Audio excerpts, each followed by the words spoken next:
দর্শক একদমই সাধারণ কোনো জিনিস থেকে অসাধারণ কিছু তৈরিতে চায়নারা পৃথিবীর সেরা। এই ভিডিওটি তার প্রমাণ। পুরোপুরি ভিডিওটা দেখলে আপনারা অজানা অনেক কিছু দেখতে পারবেন। যেমন এগুলো হচ্ছে ধুন্দর ফল, ওরা সংগ্রহ করে এটাকে খসিয়ে দেখতে পাচ্ছেন খোসাগুলো বের করে ওয়াশ করে রোদে শুকাতে দিয়েছে।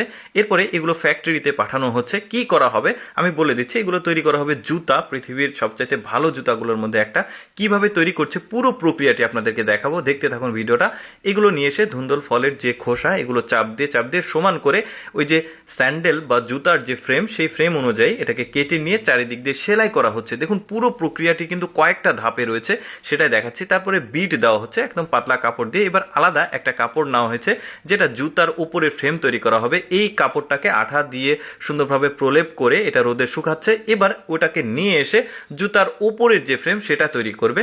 তার আগে জুতার চারিদিকে বিট দিয়ে দিচ্ছে যাতে এটা খুলে না যায়। এইরকম কয়েকটা প্রলেপ তৈরি করবে। এই যে দেখুন একটার উপর আর একটা দিচ্ছে যাতে জিনিসটা মোটা হয়, পা যেন আরামে থাকে। এই যে দেখতে পাচ্ছেন। এবার একটা মেশিনে দিয়ে এটাকে একটু জোরে চাপ দেওয়া হবে যাতে আঠাগুলো খুব চমৎকারভাবে লেগে যায়। এবার যখন হয়ে গেছে এটাকে তলাটা সেলাই করা হচ্ছে।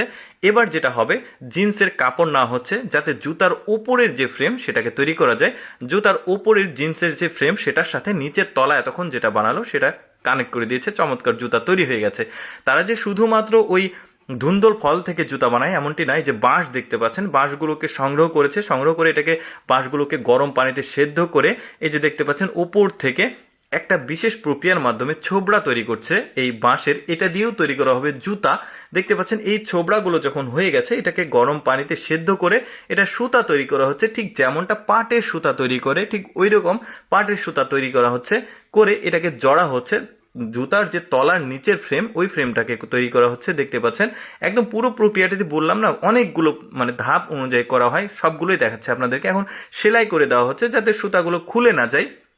এবার সেলাই করে দেওয়ার পর একটা ফ্রেমের মধ্যে দিয়ে একটা মেশিনে দিয়ে খুব ঝরঝরে চাপ দিয়ে স্ট্যাপলার পিন করা হচ্ছে। কোনটার কত নাম্বার হবে সেটা লাগিয়ে দেওয়া হলো।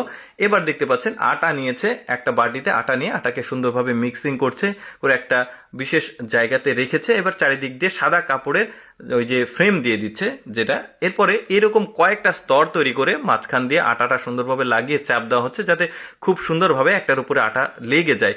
এবার তলাটা হয়ে গেছে, এটা সেলাই করছে। দেখতে পাচ্ছেন সেলাই করা এটা মোটামুটি শেষের কাজ। সেলাই করার পর এটা জিন্সের যে এই যে ফ্রেম বানাচ্ছে দেখতে পাচ্ছেন, এটা কাপড় যার মধ্যে পাটা আমরা রাখি ওই কাপড়ের সাথে নিচের যে তলা এখন এটাকে কানেক্ট করে দেওয়া হবে সেলাই করে। দেখতে পাচ্ছেন পুরো প্রক্রিয়াটি কয়েকটি ধাপে করা হয়, তারপরে তৈরি হয় এই চমৎকার জুতাটি।